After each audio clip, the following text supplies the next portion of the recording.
This is the $3,500 Goalrilla 72-inch in-ground basketball hoop. And today, we're going to review it to see if it's really worth it.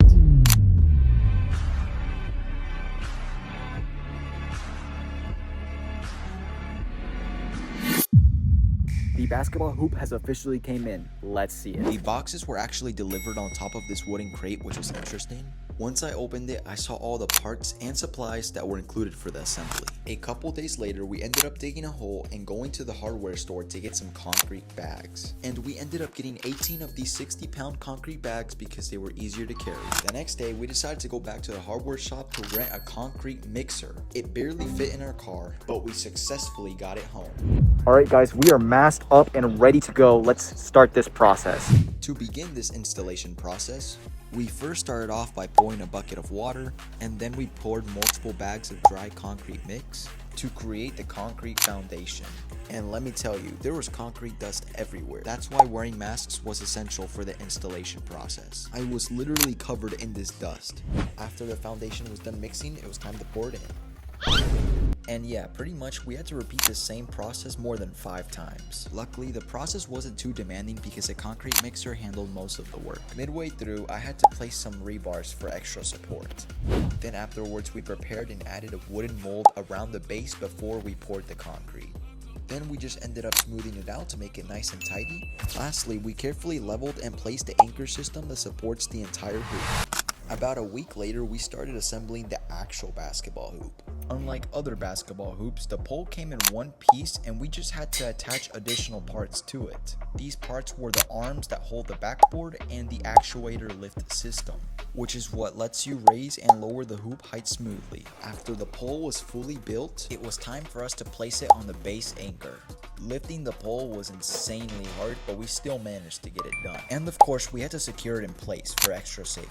The next day, we went to the hardware store to rent a genie lift. It also barely fit in the car, but we made it home successfully. We needed this specific piece of equipment because the backboard weighed well over 200 pounds. And there was no way we were gonna mount that ourselves. This was by far the hardest step to do in the whole assembly. We had 4 people and it was still a challenge. This was obviously because the backboard was extremely heavy and it kept slipping, but eventually after 10 to 15 minutes we got it done. Next up, it was time to put on the rim. Compared to other steps that I did, this was way easier, mainly because it was nowhere near as heavy as the backboard and I had help from my dad. Afterwards, I had to quickly hang on the net, which obviously was super easy. And finally, I added the anchor bolt covers along with the protective pole padding and the height indicator sticker, which gave the hoop a cleaner finished look. To test out this hoop's build quality, I decided to hang on the rim, which it worked very well. And I also tested the rebound quality of the backboard, which was insane. It was not loose or shaky. The backboard is very stiff. Let's hit the first shot ever on this brand new basketball hoop. Oh my God. As I took more shots on the basketball hoop, I really started to realize how nice it was. Kobe. In terms of its build quality, there was absolutely no shake whatsoever, and the sounds that this basketball hoop made are absolutely immaculate. I could literally shoot on this thing all day if I wanted to. You already know I gotta go for my first ever dunk.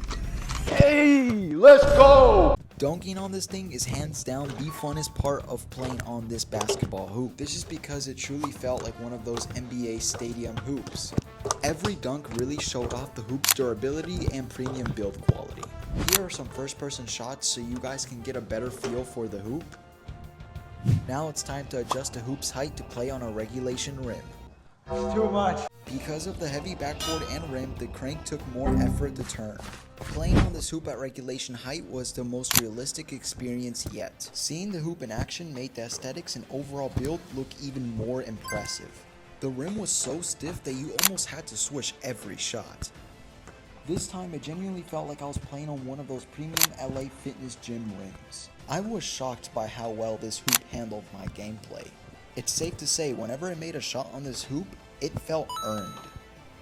Here are some different angles of close-up shots so you guys can get a better look at the hoop's components. You gotta admit, this thing is a beast. Here are some more first-person shots to show you guys how extraordinary this hoop feels at regulation height. And you already know me and my brother had to get some extra shots in because this thing was just way too fun to play on. Something is telling me that this hoop is going to completely change my future YouTube videos. and I can't wait to experience it. So stay tuned. Overall, this in-ground basketball hoop is extraordinary. The experience is top tier and it is beyond worth it. The only cons of this hoop really is that the backboard was very hard to set up, and of course the price. $3,500 is crazy. But if you're willing to pay extra, this thing will upgrade your experience. That is why I have to give it a 5 out of 5 stars. I practically have no complaints about it, and it is officially the best basketball hoop that I own. You already know the deal. Thank you guys so much for watching. Make sure to like, subscribe, and to end this video, you already know real hoopers never leave on a miss. So here you go. Oh my God!